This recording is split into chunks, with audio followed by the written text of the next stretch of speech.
Hello and welcome to this interview with the Legal File.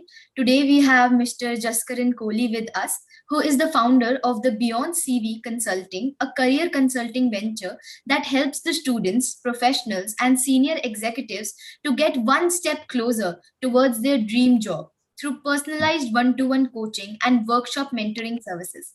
And has so far coached over 700 plus individuals across the varied reputed MNCs and universities. We welcome you, Jaskaran. Today we'll start this session by asking you that what came to your mind when you started this venture. So how did you come up with it? What did you thought? Yeah, firstly, thanks for having me. So just to give a brief about me, so I was working at IBM, and I did multiple roles over there. But the last role that I did was, which I thoroughly enjoyed, was as a talent acquisition partner in university hiring. So Yeah, basically, I used to look after the entire business and design school hiring portfolios for IBM. So what that basically means is, in a simplified version, is that visit, this was pre-COVID, so now everything is virtual. So I would visit campuses, go through okay. resumes, group discussions, facilitate interviews, and then so basically, any from the time you apply to a job, let's say at IBM, till the time you kind of either physically or virtually join us, me and my team, and Yeah, my leadership would be a part of that journey. So that's where I kind of find my, and I've always wanted to do something of my own. And business and management is something that I've been passionate about, so I've done my do something. And yeah, so why I chose Beyond CV as a name is that you are much more than your CV. So that's what I've realized, that yeah, that is not the only thing that defines, but at the same time, I think there is a bit of skill gap as well. So mm, how well I can kind of make my contribution in terms of upskilling people. And I think it's a good feeling to have when you enable someone to get their dream job or their dream internship or their first job. I think the joy that you get out of it is yeah, is really nice on a yeah. personal side. So, because CV is the most important part of one's career when we start, because in interview and the recruiters only see that what our CV contains. Can you brief down that how CV plays an important role in one's career? Okay, so firstly, I would say it does play an important role. So I'm going to ask you guys a quick question. So how much time do you think, on average, a recruiter or a hiring manager or anyone spends on a resume, an average one? Because How there much are time would? so many of the students who give their CVs. So maybe 1 minute or 2 minutes. Muskan, what about you? You want to give a Yeah, guess? that's about it, I think. If 1 or 2 minutes. again, on an average, it's about 10 seconds, 8 to 10 seconds, 7 to 10 seconds, or 12 seconds.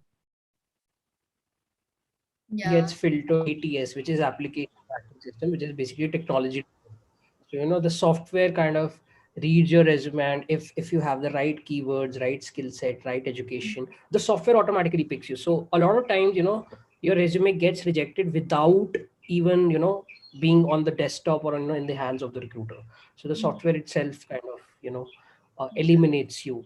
So yes. So first is how do you beat the ATA? So basically having resumes that have the right skill set, have the right keywords to be identified by the software itself. Obviously, this is especially for mass recruiters, wherein you have more number of application. Obviously, if you're applying for a firm or a smaller company which has 50 people, 100 people, then obviously you would not require the softwares and other things. But if you're, let's say, applying through LinkedIn, right? So LinkedIn also uses this particular algorithms through which it okay. kind of maps you. And secondly, obviously, once you, let's say, you've cracked that particular software, is also about that kind of highlights your skills and talents in the right way. It should be way too lengthy, should not be way too short, should be should have the right content, right, in terms of distribution as to what you want the recruiter to grab first. Yeah, So so basically whatever you want, you feel is important, highlight it at the top, or or on the first page, as opposed to putting everything on. And obviously another thing is obviously the design as well, because I think with so many softwares that are available, design also plays a very important role in terms of not only how the resume looks, but also how it feels, and how attractive it is to the recruiter. yeah, across, some which are so visually appealing that I want to read it, Yeah. right? So first content, then design. Obviously, content still should come first, but design gives you that edge, and yeah, and it also expresses your creativity as well. I would say. So how Yeah. much effort you've put into building that? It's not just a black and white page. So Hmm. yeah. So, what is the most crucial part of a CV, according to you, that we should focus on? Because as we are the students of law, me and Muskan both are the students of law. Yeah. So, what we actually think before going to an internship or maybe a job is that how can we make our CV more interesting and attractive for them, for the recruiters? So, what is that crucial thing that we should focus on? Correct. So that's a really good question. So obviously, since you guys are, just starting off your career, are either freshers or, what I would recommend first is to have a good summary, be it concise, and, summary is something that sets you apart, and always write it on your own. Don't Google it. I mean, you can take Google as a reference, but, use adjectives that describe you best, not just, demonstrated experience, and don't keep adjectives that describe you, and also communicate what do you actually want to do, the way you want to learn, or you want to make a contribution towards the society, make a contribution towards the firm. So have a good summary, keep it short, keep it simple, but keep it personalized, right? That because a strong summary is like a virtual handshake, right? I don't know Yeah. you, but just because of reading your summary, I get to know a little bit more about you. Second is always highlight extracurriculars, or because at the end of the day, let's say you degree is going to be the same. It's not that she's going to get Mhm. it a red ribbon and you're not going to get a ribbon on it, right? The degree is going to be Mhm. the same. Your courses are going to be the same. But what's going to stand apart is maybe the extracurriculars that you've done, or Yeah. maybe some awards or achievements that you have, kind of got during your college, or internships, right? So how many internships you've done? What have you learned from those internships, right? Try to also quantify things. So rather than saying I learned this, also say the way you added, or you contributed to the firm. I understand it's an where we don't expect you to do wonders, but Mhm. always say that what value you added, what did you learn. So yeah, so basically try to add value in your CV as to how different you are from others. So try to Yeah. focus on those through education section, work experience section, and most importantly is the summary. So basically it's a profile overview also, you can call it. So I Yeah. would say that these are the major sections that I would recommend. Okay. Okay. So what happens is a lot of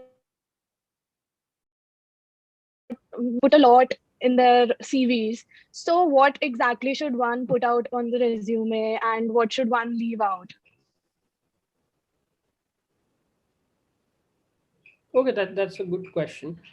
Firstly, I would recommend, again, there's nothing standardized as such, but Mhm. if you're just starting your career, keep it a one pager, unless you have way too much of work experience, or again, it depends on company to company. Like for example, in India, we at least go till two pages. If you go to a US or something, generally they prefer one page CVs. Okay, if you have 5 to 10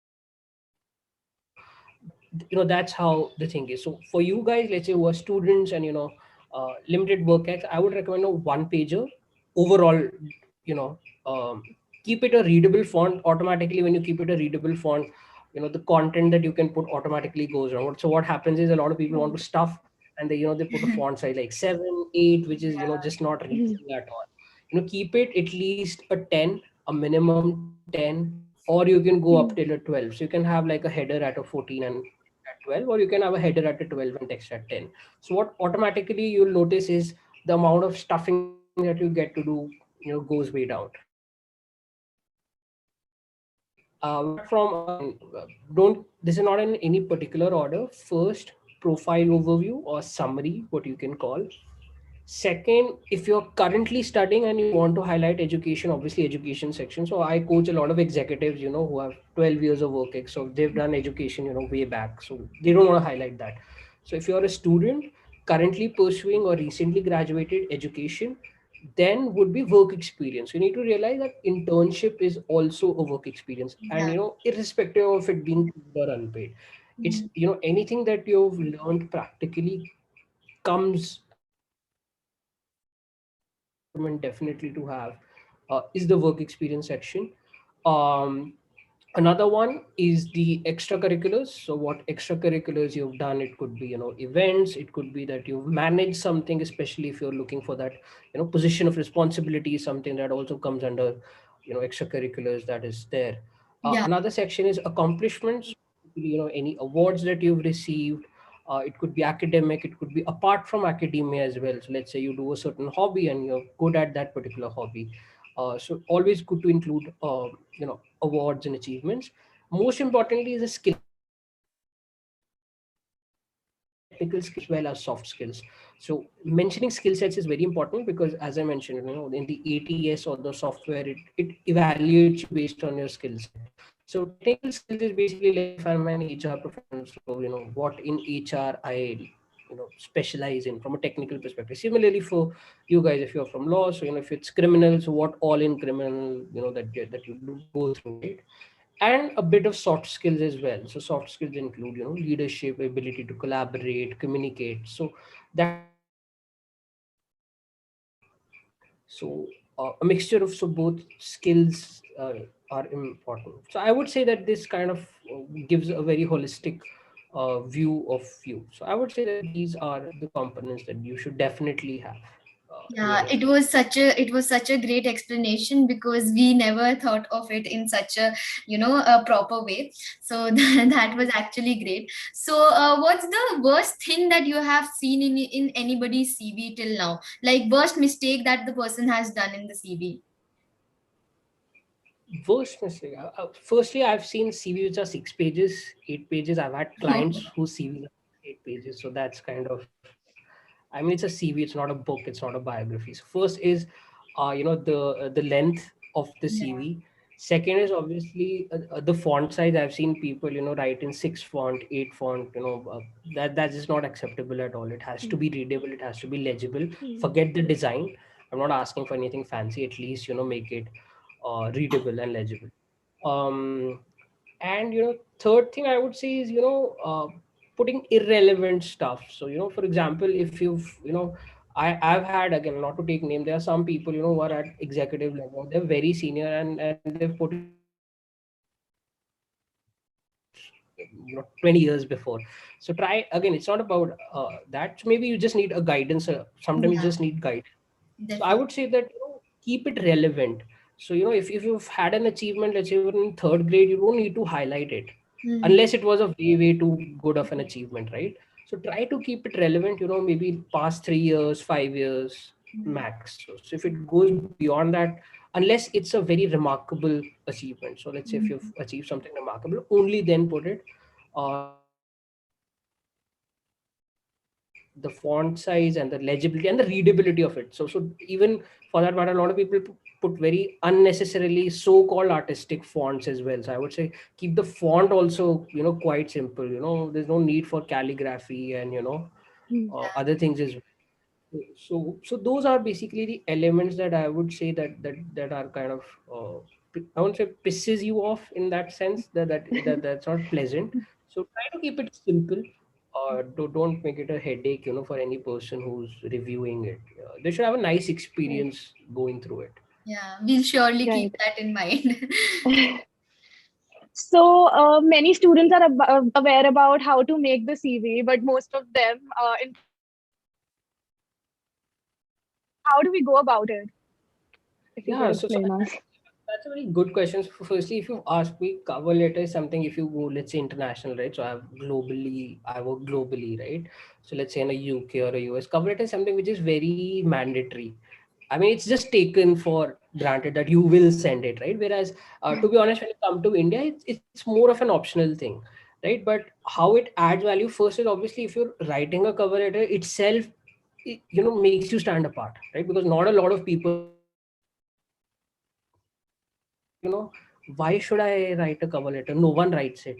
And the second question I ask is, I don't know why I'm not getting noticed. I'm like, you've just answered your question that writing a cover letter, I'm not asking you to write a very good one or something, but just by writing it, you're kind of putting yourself apart from the crowd, right? So what is the purpose of a cover letter? Is cover letter, I would feel, is more of a storytelling, right? So a resume tells you Right. what all you have done. Yeah. right? What all you've done. Cover letter tells you what do you want to do. Like the Simon Sinek is why. Ask your why, that if I want to do a business, why do I want to do a business? If I want to work in Hmm. this company, why do I want to work in this company? Or why this role? So cover letter is the best opportunity to kind of highlight why you want to do, maybe why that company, maybe why that role, and how will you add value, or how are you suitable for that particular role. And it's also very personalized as well. So I've to be honest, I've seen, and it's a very good way to communicate. So I've seen, grateful, please find and attach my CV. That's really rude. That's actually really rude. So I'm not asking that you have to kind of woo me to get your attention, but there has to be a certain way of communicating, right? So cover letter helps you that. And another thing is also storytelling. So I still remember I had one of my clients who is basically into consulting, and he wants to go into venture capital. So I understand that this is a very totally different audience, but venture capital is basically investors. So you have companies, Facebook, Yeah. Mark Zuckerberg Yeah. Hmm. doesn't have enough money to run Facebook, but he has people investing. So person, he wrote a very beautifully, again through multiple drafts, that startups are changing the world,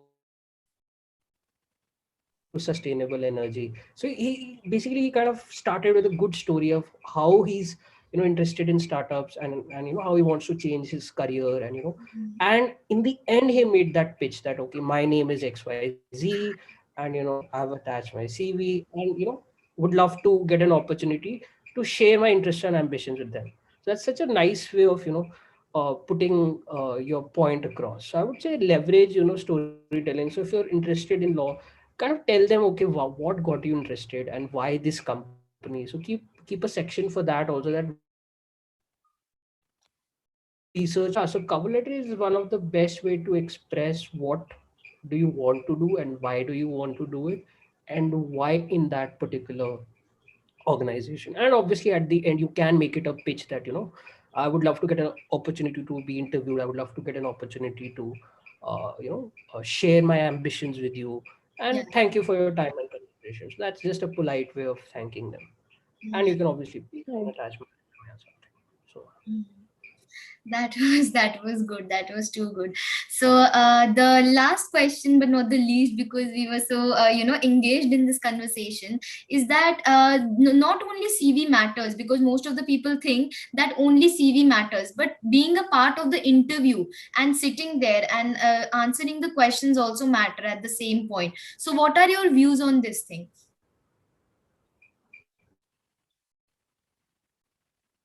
maybe the interview is when the most of the grilling, I would say, happen. It's not just grilling, it's just that you get to know a person from a more personal standpoint, right? So if you look at through ages of time, this recruitment or hiring process has evolved, right? But interview is something which is still there, Yeah. because no matter how many assessments you put, it could be psychometric assessment, aptitude assessment, culture fitment assessment, group discussion, no matter how many times you put it, we are all social human beings, right? We are all social animals, and trust builds through social interaction, be it virtual.